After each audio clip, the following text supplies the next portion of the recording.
If this message reached you, it's perhaps no coincidence. Subscribe to the Messages from the Soul channel and walk with us.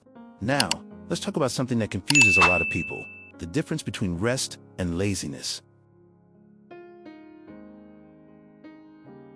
Have you ever stopped to think that maybe your tiredness isn't a coincidence? That maybe your body and soul are asking for something you've been denying yourself for a long time?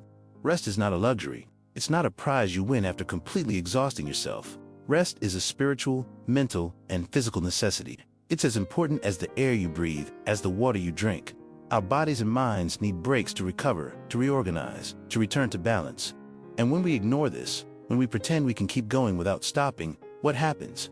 Imbalance, illness, unhappiness, and a constant feeling that something is missing. Some people completely succumb to inertia. They wake up without any motivation, spend the day postponing commitments, avoiding responsibilities, running away from what needs to be done. They call it rest, but in reality, it's an escape. It's a refusal to live fully. And on the other hand, there are those who, afraid of seeming lazy, overload themselves with tasks. They work nonstop, say yes to everything, accumulate responsibilities as if it were a badge of honor. They think that stopping is a sign of weakness. But do you know what happens in both cases? The result is exactly the same: imbalance. Because both excess and deficiency distance us from our center, from our essence, from what we truly need to live well. Because there is, indeed, a huge difference between these two things.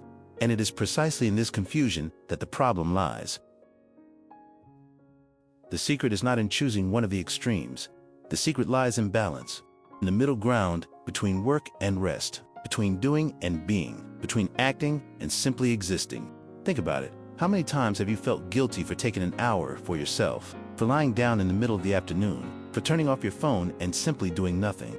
How many times have you heard a voice inside your own head telling you that you were wasting time, that you should be producing, that resting was for weak people? That voice, my friend, is not the voice of truth. It is the voice of a world that has taught us wrong, that has made us believe that our value lies only in what we produce and not in who we are. Did you know that even the greatest workers of light understood the importance of rest? I'm going to tell you something you might not know. There are accounts of a man who dedicated his entire life to spiritual service, to charity, to helping those in need. He psychographed thousands of messages, attended to thousands of people, traveled, taught, and comforted. But do you know what else he did? He slept, he ate, he rested, and more than that, he was reminded by his own spiritual mentor that he needed to respect his body, that he needed to recharge his strength, because only then could he continue serving with joy, with willingness, with the energy necessary to make a difference. And he wasn't the only one. The spiritual teachings passed down to us over a century ago already clearly stated this. Rest time is as sacred as work time. There is no hierarchy between them. Neither is nobler than the other. Both are essential parts of our existence. Look at nature. It is the greatest teacher we have. The sun rises and sets every day. There is day for activity, and there is night for rest. Plants grow and then rest in winter.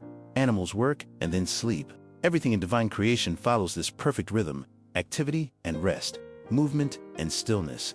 So it should be with us too. How many times have you experienced this?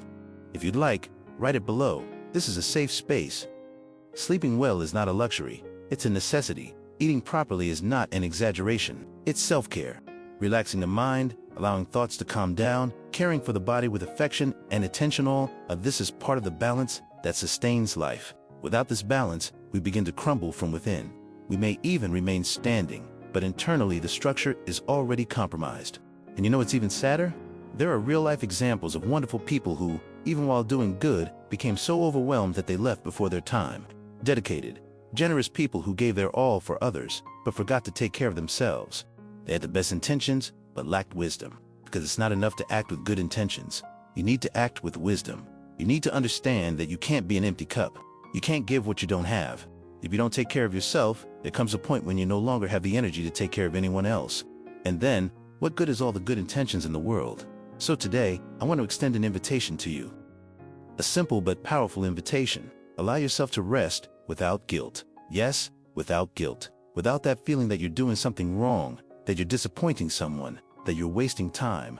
Walk slowly. Feel the wind on your face. Meditate, even if it's just for 5 minutes. Read something that makes you feel good, that calms your soul. Spend time with those you love without looking at the clock, without thinking about the next task. Just be present. Be there, body and soul. Conscious rest is not an escape. It is part of your spiritual growth. It is part of your mission here on earth. Because you didn't come here just to do, you came here to be, to experience life in its fullness, to learn, to love, to connect with yourself and with the divine. Working diligently is essential. Yes, no one is denying that. Work dignifies, transforms, and makes us grow. But knowing when to stop is also an act of love. Love for yourself, love for those who depend on you, and love for God, who gave you this body, this mind, this life, and expects you to take good care of it all. Balanced rest doesn't weaken you. It renews you, it strengthens the soul, it clears the mind. It gives you the energy you need to continue living with purpose, with joy, with the certainty that you are on the right path. So today, do things differently. Today, choose to take care of yourself. Choose to respect your body, your mind, your soul. Choose balance, because life isn't a race where you need to be first. Life is a journey where you need to arrive whole. Remember, you are important, you are valuable, and you deserve to rest. Not when everything is perfect, because that will never happen. But now, today, right now, take care of yourself with the same love and dedication you have for others, because only then will you be able to continue being a light in the lives of those around you. If this message resonated with you, subscribe to Messages from the Soul. Here, we walk together, one day at a time. May you find peace and rest. May you find strength and balance. And may you find, in every pause, the certainty that you are exactly where you need to be. A hug to your heart. Until the next message.